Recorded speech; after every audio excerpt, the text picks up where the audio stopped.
کیا کہا آپ نے؟ 2.5 سال میں 25 دکانوں پر کام کیا ہے؟ یعنی کوئی دکاندار آپ کو زیادہ دیر تک ملازم نہیں رکھتا؟ صداقت قریشی نے ماری حیرت کے کہا، ان کے کپڑے کی ایک بہت بڑی دکان تھی، یوں لگتا تھا جیسے 6-7 دکانوں کو ملا کر ایک دکان بنائی گئی ہو۔ ابھی چند منٹ پہلے ہی وہ شخص ان کی دکان میں داخل ہوا تھا۔ ایک سیلز مین سے اس نے دکان کے مالک کے بارے میں پوچھا تو سیلز مین نے اشارے سے اسے بتایا کہ وہ اندر کیبن میں بیٹھے ہیں۔ وہ کمرے کی طرف چلا گیا۔ اندر داخل ہونے سے پہلے اس نے سلام کیا، پھر کہا، کیا میں اندر آ سکتا ہوں جناب؟ نوجوان اندر آ کر ان کے سامنے کرسی پر بیٹھ گیا۔ اس وقت اس نے کہا، مجھے معلوم ہوا ہے کہ آپ کو ایک ملازم کی ضرورت ہے۔ جی ہاں، میں نے ٹھیک سنا ہے، تو کیا آپ ملازمت کی غرض سے آئے ہیں؟ جی بالکل، اس نے کہا، میرے پاس 10 ملازم ہیں، پہلے ہی کام کر رہے ہیں، مجھے ایک اور ملازم کی ضرورت ہے، لیکن میں تجربہ کار آدمی کو ملازم رکھنا چاہتا ہوں۔ آپ کا نام؟ جی مجھے عادل کہتے ہیں۔ کیا آپ نے پہلے کسی کپڑے کی دکان پر کام کیا ہے؟ جی ہاں۔ اچھا بتائیں، آپ نے کہاں کام کیا ہے اور کتنا عرصہ؟ اس نے 2.5 سال تک ملازمت کی ہے۔ رہا یہ سوال کہ کہاں کی ہے، تو جناب 25 دکانوں پر اب تک کام کر چکا ہوں۔ کیا کہا آپ نے؟ 2.5 سال میں 25 دکانیں، یعنی کوئی دکاندار بھی آپ کو زیادہ دیر تک ملازم نہیں رکھتا؟ یہ بات نہیں ہے، عادل مسکرایا۔ تو پھر کیا بات ہے؟ صداقت صاحب کی حیرت بڑھتی جا رہی تھی۔ الحمدللہ، جس دکان پر بھی میں کام شروع کرتا ہوں، دکاندار کی یہی خواہش ہوتی ہے کہ میں انہی کے پاس کام کرتا رہوں۔ اچھا میں سمجھ گیا، آپ کو دکانیں بدلنے کا شوق ہے۔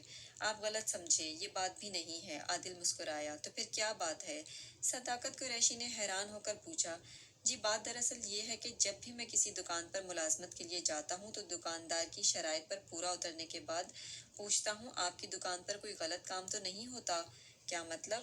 بھلا کپڑے کی دکان پر کیا غلط کام ہو سکتا ہے؟ صداقت صاحب چونکے۔ بہت سے غلط کام ہو سکتے ہیں جناب، اور ہو رہے ہیں۔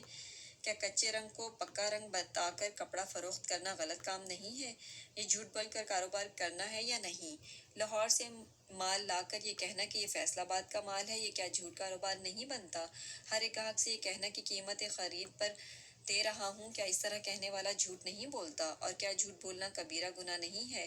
اس طرح اور بھی کئی کام غلط ہوتے ہیں، مگر افسوس آج دکاندار لوگ ان باتوں کے عادی ہو چکے ہیں۔ وہ یہ سمجھتے ہیں کہ اگر وہ ایسا نہیں کریں گے تو ان کی دکانداری نہیں چلے گی، انہیں روزی نہیں ملے گی، حالانکہ روزی تو اللہ کے ہاتھ میں ہے۔ دوسری بات یہ کہ ایسا سب کچھ کرنے کے بعد وہ ان باتوں کو گناہ بھی نہیں سمجھتے یا بہت معمولی گناہ خیال کرتے ہیں۔ ملازمین کو بھی یہی ہدایت دی جاتی ہے، ملازم بھی ان کی ہدایت پر کبیرہ گناہ مول لیتے ہیں، پھر یہ اسی جھوٹ اور خیانت کی کمائی سے حج اور عمرے کے لیے جاتے ہیں، صدقہ فطرہ ادا کیا جاتا ہے، زکوٰۃ دی جاتی ہے اور غریبوں کی مدد کی جاتی ہے۔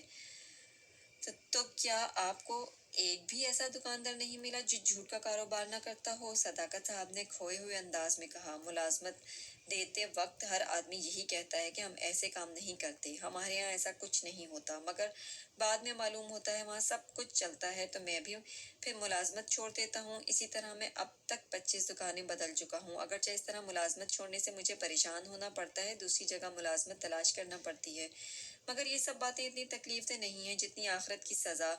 میں ڈرتا ہوں جب اللہ تعالیٰ پوچھیں گے کہ مال کہاں سے کمایا تھا، تو میرے پاس کیا جواب ہوگا؟ یہی وجہ ہے میں دکانیں بدل رہا ہوں اور آج 25ویں دکان پر آپ کے سامنے بیٹھا ہوں۔ صداقت صاحب کی آنکھیں کھلتی جا رہی تھیں۔ نوجوان ان کے خاموش ہونے پر انہوں نے سر اٹھایا اور بولے، واقعی رزق کی تقسیم تو اللہ رب العزت کے ہاتھ میں ہے، پھر ہم کیوں اپنا نامہ اعمال گناہوں سے بھر رہے ہیں، جائز آمدنی کو ناجائز کر رہے ہیں؟ اس کی وجہ یہی ہے کہ ہمیں رب العزت کے سامنے جواب دہی کا خوف نہیں ہے۔ اس کا مطلب ہے آپ کی دکان پر ایسا کوئی کام نہیں ہوتا؟ عادل نے پرجوش انداز میں کہا، ہوتا ہے، سب کچھ ہوتا ہے، مگر آج کے بعد نہیں ہوگا انشاءاللہ تعالی۔ صداقت صاحب نے پرجوش لہجے میں جواب دیا، کیا واقعی؟ عادل کے منہ سے نکلا، ہاں، اللہ تعالیٰ کا لاکھ لاکھ شکر ہے کہ اس نے آپ کو میری ہدایت کا ذریعہ بنا کر بھیج دیا، آپ نے میری آنکھیں کھول دیں۔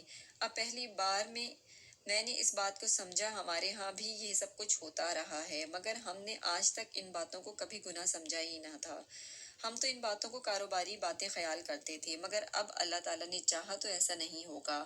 آپ کل ملازمت پر آ سکتے ہیں، آپ کی تنخواہ 6,000 ہوگی۔ میں ابھی تمام ملازمین کو بھی یہ باتیں اچھی طرح سمجھا دیتا ہوں۔ اللہ تعالیٰ آپ کا بھلا کرے، آپ نے میری آنکھیں کھول دیں۔ اب تو وہ دونوں مسکرانے لگے۔